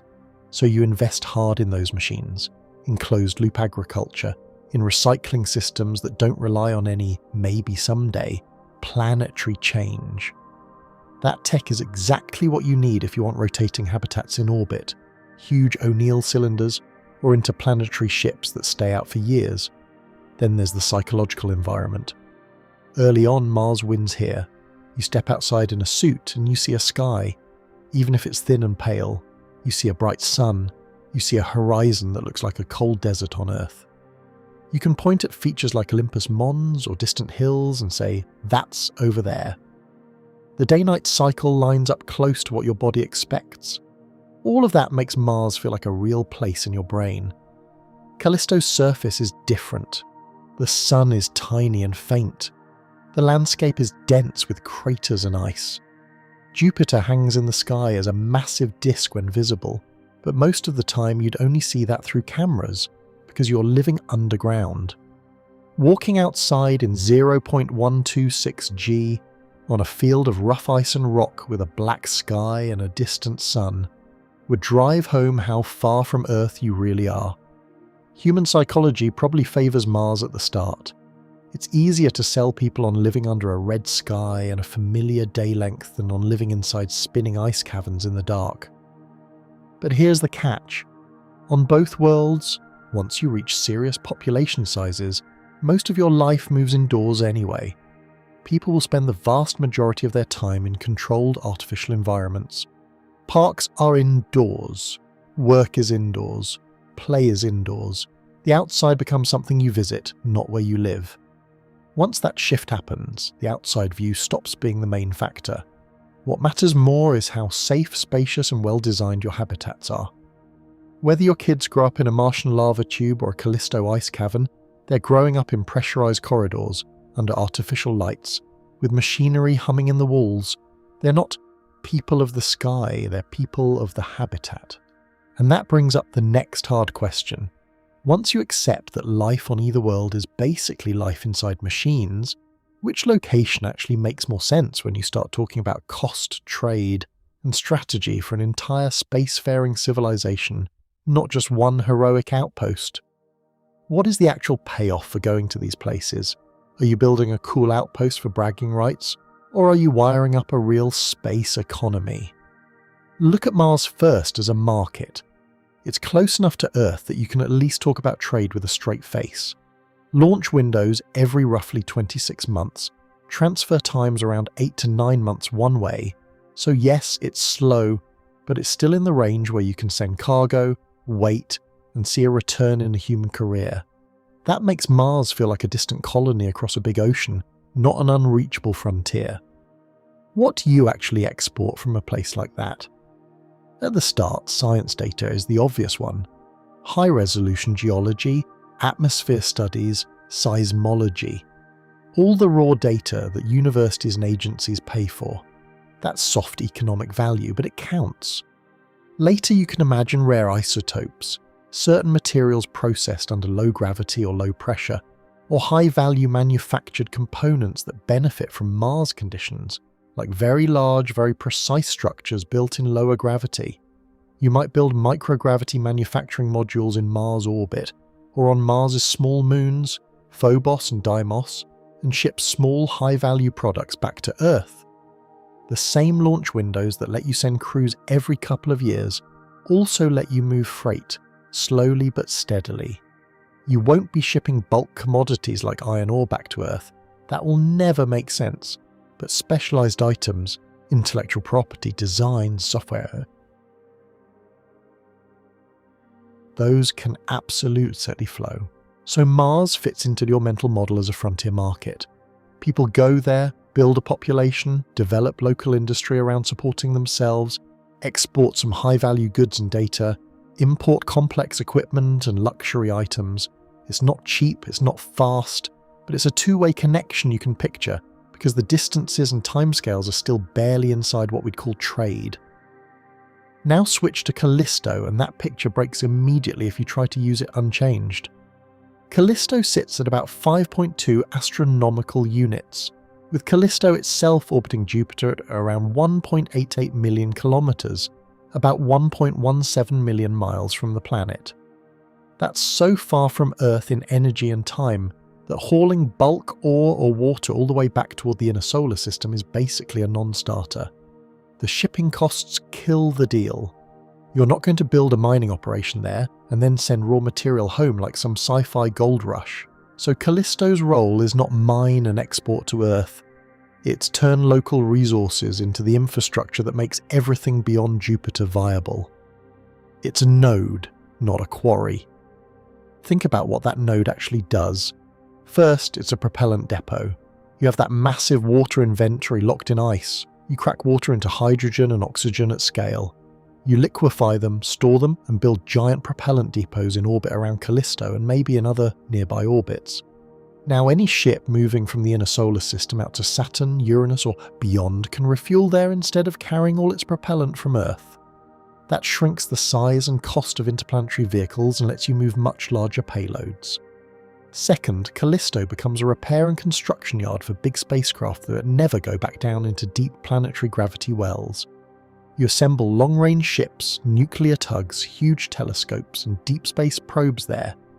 You service them in low gravity using local metals, composites, and propellant. You don't waste energy landing and launching them from high-gravity worlds like Earth or even Mars. You treat Callisto like a permanent orbital shipyard that just happens to be anchored by a moon. Third, Callisto is your base of operations for robotic exploitation of the outer system. From there, you can send autonomous or semi-autonomous craft to the Trojan asteroids that share Jupiter's orbit, to irregular moons, to comets, even to objects that are early examples of what you'll see in the Kuiper Belt farther out. Those missions can refuel and refit at Callisto. You don't ship water and metals back toward Earth. You use them to build more stations, more depots, more ships, stretching your reach further into deep space. So Mars is a colony with exports. Callisto is a hub that builds and supports everything around it. One makes local goods and sends them home. The other makes the entire rest of the solar system cheaper to access. Now add in Jupiter itself, not as a destination to land on, but as a gravitational tool. Sitting inside the Jupiter system gives you an enormous advantage in orbital mechanics. If you have a base on Callisto, you can send missions deeper toward Jupiter, dip into its gravity well, pick up speed, and then sling out toward the outer solar system with a lot more heliocentric speed than you started with. Those are gravity assists. Space agencies already use them with uncrewed probes, but having an actual human-tended hub in that region lets you plan much more aggressive maneuvers, with refueling and maintenance before and after. Callisto's orbit, at around 1.88 million kilometers from Jupiter, is a sweet spot. It's far enough out that the radiation is much lower than near Europa or Io, but still deep inside Jupiter's gravity field. That means you get gravitational leverage without putting your people into the worst radiation zones. It's like sitting on a high cliff over a river, where you can drop boats in, let them get accelerated by the current, and then send them off in different directions with very high speed. From a strategy angle, that gravitational leverage is huge. You can launch faster missions to Saturn. You can send fast couriers back toward the inner solar system. You can fire probes out on long, high-speed trajectories toward the Kuiper belt and even interstellar space. Mars doesn't give you that. It's just another rock in the sun's gravity field, not a gateway to a massive gravitational engine. So now tie it back to the bigger picture. What are you actually trying to build? If your only goal is don't keep all humans on one planet, then Mars is enough. A permanent settlement on Mars, plus bases on the Moon and maybe a few asteroid stations, gives you a second, third, fourth basket for your eggs. If Earth gets hit by a disaster, the species survive. You're a multi-planet civilization. Mission accomplished, at the simplest level. But if your goal is turn the entire solar system into a connected economy, then Mars is just the first step, not the final answer. For that deeper goal, you eventually need a major presence near Jupiter, because that's the point where inner system and outer system meet. Callisto is the least hostile big body in that region. It sits in a relatively low radiation orbit, it's loaded with water, and it has workable surface gravity. That makes it a logical place to anchor your outer system infrastructure. In that sense, Mars is like adding a new country to the human map, still close to home, still sharing the same sun, the same basic day length, the same mental framework. Callisto is more like discovering a new continent in energy terms, something that changes how you move, where you build, and what routes even make sense. Once you've built a strong hub at Callisto, the idea of our world shifts from Earth plus Mars to the whole inner and outer system tied together, and that raises an uncomfortable question you can't dodge. If Mars is the easy emotional sell, but Callisto is what you need for a truly system-wide economy, how do you handle the risks, both technical and biological, of going that far out, and how do you make sure you don't ruin the very worlds you're trying to learn from? How much risk are you really signing up for when you decide to build a human foothold on Mars versus Callisto, not just for people out there, but for everyone back on Earth? Start with Mars and the ugly phrase backward contamination. Mars might have hosted life in the past, and it might still have tiny sheltered ecosystems today, buried in ice or brines. If you take samples from that world and bring them back to Earth, you have to assume, in the worst case, that those samples could contain biology that evolved independently from anything here. The odds it's dangerous are probably low, but probably is not good enough when you're talking about a whole planet's biosphere. That means any Mars sample return is a planetary protection headache. You need high security, high containment facilities, more like level 4 biolabs than normal cleanrooms. You need procedures that assume nothing biological gets out ever unless it's been sterilized or proven harmless beyond doubt. You quarantine the samples, you quarantine the hardware, you might even quarantine the people who handled them, at least for a while. All of that costs time and money. Now put a human base on Mars into that picture. Every suit, every habitat, every leak is spraying Earth microbes into Martian dust and thin air. Those microbes won't do well in the open, but some will find cracks, shadows, ice layers, places where they can hang on. Over years and decades, an expanding human settlement seeds large regions of Mars with traces of Earth life. Later missions that want to drill for native Martian microbes or detect faint chemical signatures of ancient life now have to untangle what came from Mars and what we dumped there. So Mars is high value scientifically, but it's also fragile.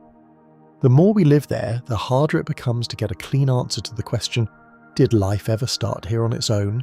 And the more samples we bring back, the more careful we have to be about what we're importing into Earth's ecosystem. Even if the real biological risk is tiny, the perception and the required precautions are huge. Callisto lives in a very different planetary protection category. Its possible ocean is buried under tens to hundreds of kilometers of ice and mixed rock. That's almost impossible to reach by accident. To contaminate it with Earth microbes, you would have to deliberately drill or melt your way down with specialized equipment over long periods while actively pushing material inward. A crashed lander, a leaky habitat, even a destroyed base on the surface is not enough to punch through that much ice. The surface itself is geologically dead. No active volcanism, no fast resurfacing, no liquid water at the top. If you spill Earth microbes into a crater, they freeze, dry out, and stay put. In vacuum and deep cold, they don't spread through an atmosphere or flow with liquid water. They just sit there as frozen contamination spots that future missions can easily avoid or isolate. From a planetary protection perspective, that makes Callisto low risk in both directions. Forward contamination, us harming any native ecosystem, is unlikely unless we're actively drilling into the ocean. Backward contamination, something from Callisto harming Earth, is also easier to control because surface samples are coming from a place that's far less likely to host active biology in the first place. You still take precautions, but the scenario is less loaded than samples from a potentially life-bearing planet next door. Then there's the big external risk: impacts. Space is not empty. Asteroids and comets cross orbits, and sometimes they hit. Jupiter has already shown us what that can look like. In 1994, comet Shoemaker-Levy 9 broke up and slammed into Jupiter in a chain of impacts, leaving Earth-sized scars in the atmosphere for weeks. That event was a live demo of Jupiter acting as a giant gravity trap. Its huge mass pulls in or deflects a lot of debris that might otherwise wander elsewhere. If you're living in the Jupiter system, you're in a busier piece of space. More small bodies cross those orbits. Local impact risk for moons like Callisto is real. You design your bases with micrometeoroid protection, you bury habitats, you accept that the sky occasionally throws rocks at you. But there's a flip side, system-wide. Jupiter's gravity removes or redirects many objects that could have eventually threatened the inner planets. Over millions of years, it acts like a partial shield for Earth and Mars.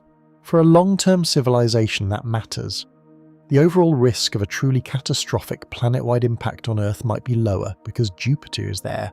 Building a hub in that system doesn't just tap into a rich region, it puts part of your population in a place that sees and intercepts more of the incoming debris. Mars doesn't have that kind of shield next door, it's just another target. Finally, look at day-to-day operational safety. Life on either world is risky, but the kinds of risk are different.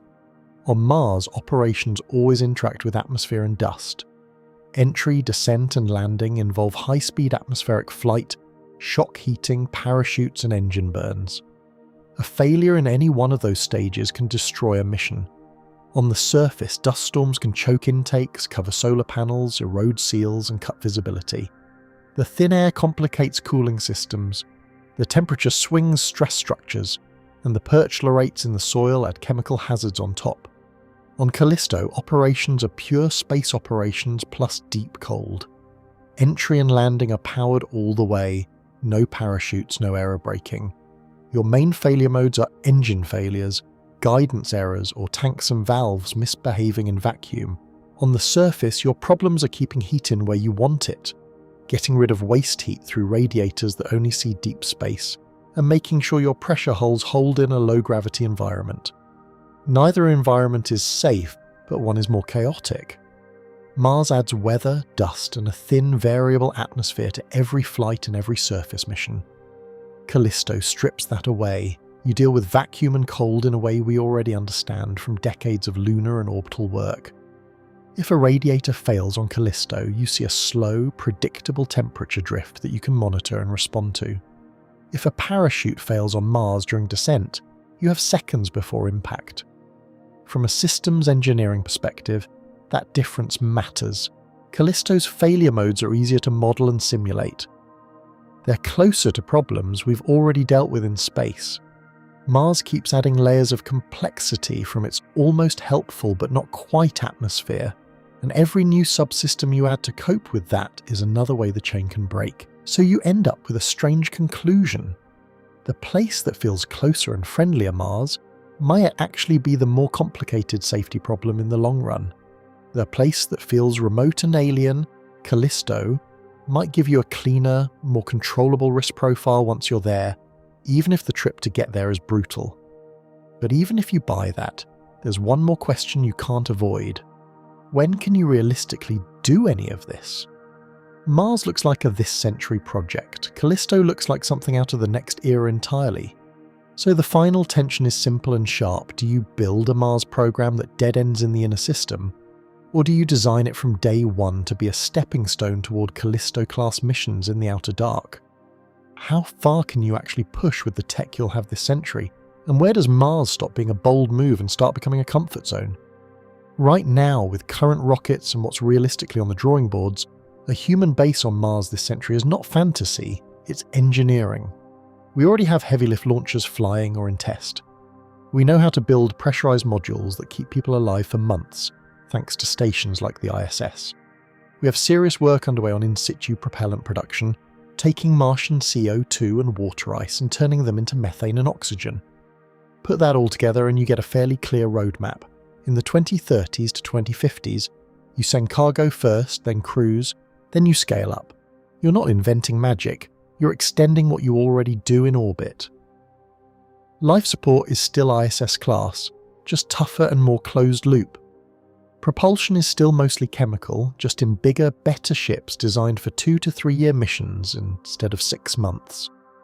Habitats are sturdier, better shielded, but still recognizable cylinders and domes. The risk is high, but the leap in technology is incremental, not a complete rewrite. Now compare that to a human mission to the Jupiter system, with Callisto as the target. Suddenly you're not talking about a 2.5 year round trip, you're talking about 5 to 7 years just to get there with the current style trajectories, plus time on station, plus however you get home. That crushes today's life support numbers. Closed loop systems that are good enough for a Mars run are not good enough for a decade-scale deep space deployment. To make Callisto happen with humans, you need life support that is much more reliable and much more closed. Air, water and nutrients have to be recycled over and over with tiny loss rates. You need systems that can run for years without resupply, that can be repaired with what's on board, not what you can ship from Earth in a pinch. On top of that, you need propulsion beyond just big chemical rocket, new paint job. Advanced chemical propulsion helps, but really you're looking at nuclear thermal rockets, nuclear electric propulsion, or something equally high performance to cut trip times and reduce radiation exposure. And you need deep space habitats that are not just space stations, but armoured bunkers with engines. They have to handle cosmic rays, solar storms, micrometeoroids, and mechanical wear for half a decade or more, without regular visits from supply ships and maintenance crews. So a crewed Callisto mission sits late 21st century plus. It demands a different level of mastery. Here's the twist. Those harder requirements are exactly why Callisto matters in the long game. To even consider settling Callisto, you have to master 3 things that are also the keys to everything beyond Mars. First, high-power nuclear system. Not just a few kilowatts for a small lander, but megawatts to gigawatts for bases, fuel plants and shipyards, running for years in vacuum. That expertise translates directly to nuclear-powered transfer ships, bases on Saturn's moons, and deep space infrastructure where sunlight is almost useless. Second, large-scale cryogenic mining and storage.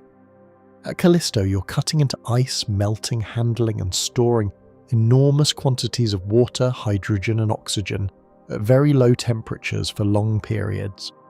If you get good at that, you're automatically good at operating on other icy bodies, from Europa's surface ice to Saturn's moon Enceladus to Kuiper Belt objects. You become a civilization that can treat ice as ore, fuel, and raw material anywhere it finds it. Third, spinning habitats as standard. Callisto almost forces you to normalize artificial gravity because 0.126 g is too low for long-term health. If you figure out how to build reliable rotating rings, connect them to static structures, manage the mechanics, and make them comfortable, you've basically solved the core problem of living in free space.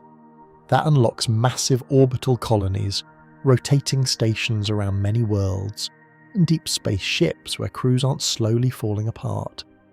So a Callisto program is not just let's go build a base on a distant moon. It's a civilization-scale R&D effort disguised as a destination. The price of entry is learning the exact skills you'll need for Saturn, Uranus, Neptune, and the step beyond, interstellar precursor missions. That doesn't mean you throw Mars away. The smart move is not Mars or Callisto, it's a staged parallel strategy that uses each step to set up the next. You start with the moon. It's close, the light time delay is short, and emergencies are survivable. You practice industrializing a nearby body, mining regolith, building habitats, testing nuclear systems and life support, where you can still get help from Earth if something breaks. The moon is your sandbox for living off Earth with serious hardware. Then you move to Mars bases. Now you're testing long-duration human habitation on another planet. You push closed-loop life support further. You refine in situ propellant production in a real atmosphere and gravity well. You test psychological resilience for crews that are truly cut off for months at a time. Mars is where you debug human life beyond low Earth orbit. In parallel, you start robotic build-up in the Jupiter system. Probes and autonomous factories on and around Callisto test mining ice, running reactors, building simple structures, and storing propellant. You send increasingly capable robots and teleoperated systems, maybe even crewed flyby missions to toughen your tech against deep space reality. Finally, after you've proven out robust nuclear power, reliable life support, and long-range propulsion, you send the first humans to Callisto. They're not going in blind. They're plugging into infrastructure you've already seeded with robots. Their mission is less, can we survive, and more, can we expand this into a permanent hub? So the real design question for today's Mars plans is ugly, but important. Are you building a Mars program that teaches you what you need for Callisto? Or are you building a Mars program that dead ends? Are you choosing hardware, standards, and policies that can scale into outer system operations? Or are you optimizing so hard for Mars only that you make the outer system even harder later? Now add the emotional inertia. Once you sink trillions into Mars, build cities, write stories, raise kids there, the pressure to keep pouring resources into Mars will be huge. It will feel like betrayal to shift focus outward. Leaders will say, why chase Callisto? We still have so much to do on Mars. Companies will design products around Mars gravity, Mars conditions, Mars law. You risk getting locked into a Mars and maybe some asteroids future, not because that's optimal, but because it's familiar and already funded. That's why asking Callisto instead of Mars matters, even if the literal answer is no, not instead. The question forces you to look past the next 50 years and ask, are we building a space program that stops in the inner system, or one that can reach the outer dark as a matter of routine? And that brings us to the final point you've been circling this whole time. When you take all of this together, distance, gravity, radiation, resources, power, strategy, risk, should humanity actually aim for Callisto instead of Mars? And if not instead, how hard should we really be pushing for that frozen moon in our long-term plans? So after all of this, if you actually have to pick, which world gets the first serious human city after the moon, Mars, or Callisto? The short answer is blunt, and it hasn't changed. If you're talking about the first human world beyond the moon, Mars still comes first. It's closer, the transfer times are shorter, the mission profiles are an extension of things we already know how to do. You can get people there and back with chemical rockets, upgraded ISS-class life support, and heavy lift launchers that are either flying now or in active development. Culturally, the idea of going to Mars already lives in people's heads. You don't have to sell that from scratch. If your goal is prove that humans can live on another world in this century, Mars is the practical move. You can design missions, test them around the moon, and then execute. The risk is high, but the gap from here to there is one lifetime of tech, not 3. On that timescale, talking about Callisto instead of Mars is just not honest. Mars wins as the first step. But that narrow framing is exactly how you get stuck. If you pull back and ask a different question, not where do we plant the first flag, but where does a spacefaring civilization put its big bets over the next few hundred years, the calculation flips. Look at what happens once you're on the ground. Callisto, despite living out at 5.2 astronomical units, quietly beats Mars in several long-term categories. First, radiation. Once you survive the deep space cruise and get down onto the surface, Callisto's radiation environment is milder than Mars's. Mars has no global magnetic field and a thin atmosphere. You're sitting under roughly 80 to 100 times Earth's background radiation before shielding. Callisto, out at the edge of Jupiter's magnetosphere, sees much lower flux at the surface. With a few meters of ice and rock above you, your long-term dose drops into a range that's easier to manage for multi-decade careers. Second, water and propellant. Mars has ice in caps and permafrost. That's good, but limited. Callisto is roughly half water ice by mass, with strong evidence for a global salty ocean buried under the crust. That's an insane amount of water, not just for drinking and farming, but for fuel.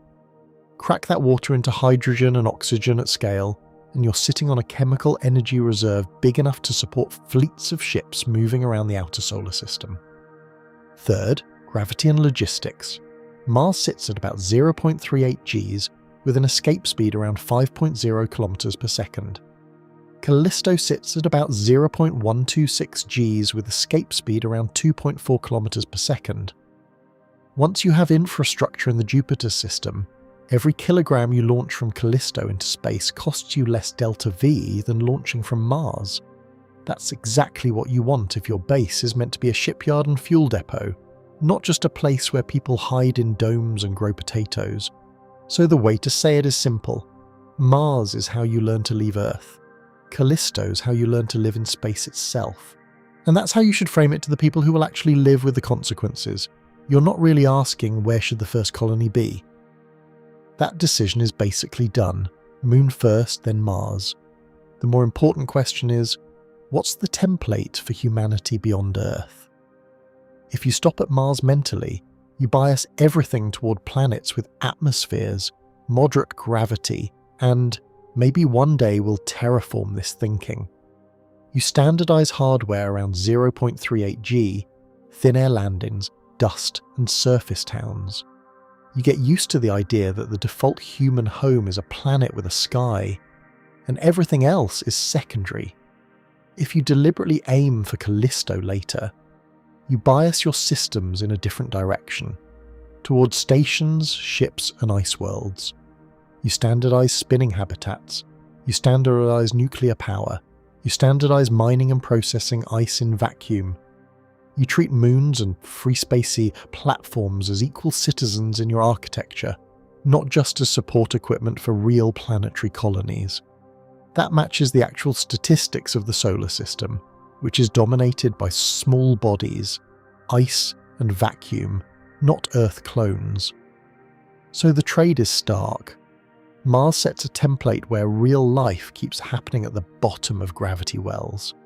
Callisto sets a template where real life happens inside engineered habitats that can be parked anywhere, around any planet or in deep space. One locks you into chasing new planets, the other trains you to use the whole system. And then there's the final stakes question, the one people like to dodge because it sounds dramatic, but it's the real point. What are you trying to protect humanity from? If you build on Mars, plus the Moon, plus a few asteroids, you become a 2 or 3 planet species. That is much better than being stuck on one world. A single asteroid impact, a single planetary disaster no longer wipes you out. Your odds improve.